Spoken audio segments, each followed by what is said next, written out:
Hello guys, good morning. Magluluto tayo ngayon ng anchovies, aliche o diles in anchovies in the oven. Tatanggalin ngayon ang tinik. Ihiwalay. Ngayon, lahat yan ire-ready. Ayun, unyo-uno, tatanggalin yung mga tinik. Ayan, hanggat matanggal lahat. Ayun lahat. 1 kilo yan. Tapos, i-prepare natin ang mga ingredients. Ito yung fresh tomatoes. Ayan, hiwain ng maliliit. O, cut into pieces. Ayan siya. Tapos yun, iset aside mo hanggat mahiwa mo lahat. Kahit dalawang kamatis lang. Tapos, ayun, susunod mo ngayong hiwain yung parsley. Ayan. Tapos, iset aside mo ulit. Ayan. And then, yan, imimix mo ngayon ng asin, yung sa kamatis, ano ba yun? Pepper, ayun, tapos oil. Yan, iset aside mo ulit. Yan, i-mix mo. Tapos, iset aside mo para gagawin natin mamaya ulit. Ayun. Kunin mo ulit yung parsley. Yan. Doon mo ihalo yung breadcrumbs. Yan. Breadcrumbs, asin, paminta. Yan, ang ihalo mo. Tapos, iset aside mo ulit yun. Yan. Yan.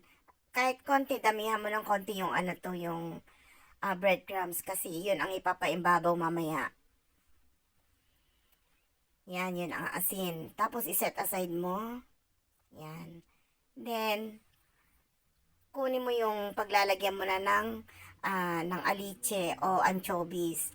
Lalagyan mo ngayon, pupunasan mo na ngayon ng mantika doon sa niya pinakailalim bago mo ilagay yung anchovies o diles. Ayan.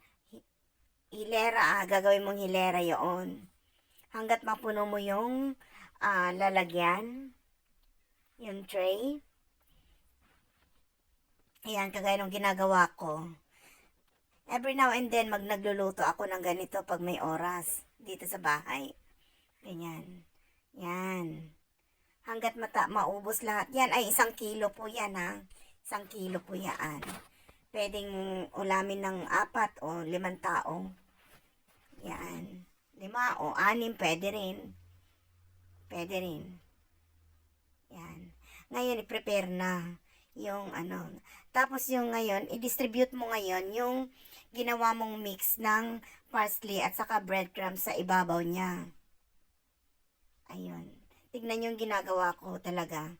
Even, yung hanggat lahat ay natatakpan lahat yung anchovies o kaya yung dilis. Hanggat matapos lahat. Yan, ganyan. Tignan nyo, even talaga yung paglalagay ko. Yan, may natira pa. Oh, itinabi ko yan para sa sa susunod ulit. Pero hindi nyo pwedeng itabi ng matagal yung mix parsley kasi natutuyo din. And then ngayon, ayan, kakamayin ko na lang po ha. Kasi nagugas naman po ako.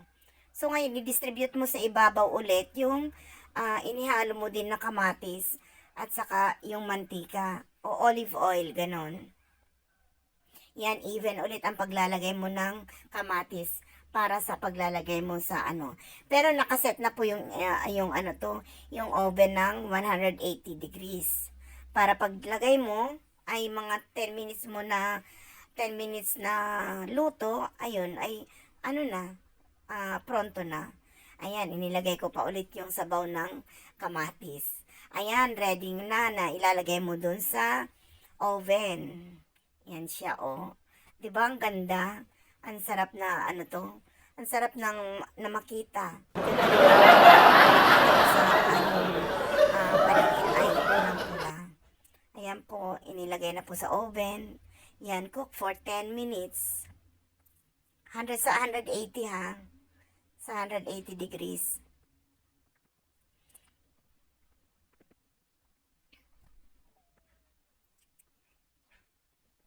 Yan po.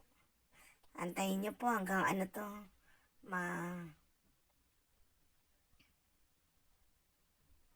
Ayun, itinaas ko ng konti para mas mabilis na maluto.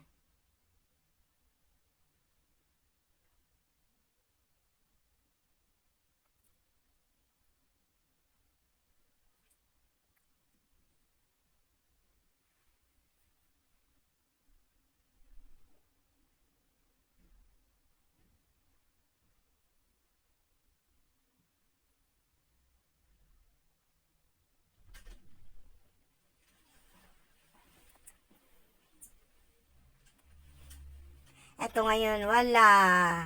Ayun, it's ready to eat. Ready na po ang ating recipe ngayon.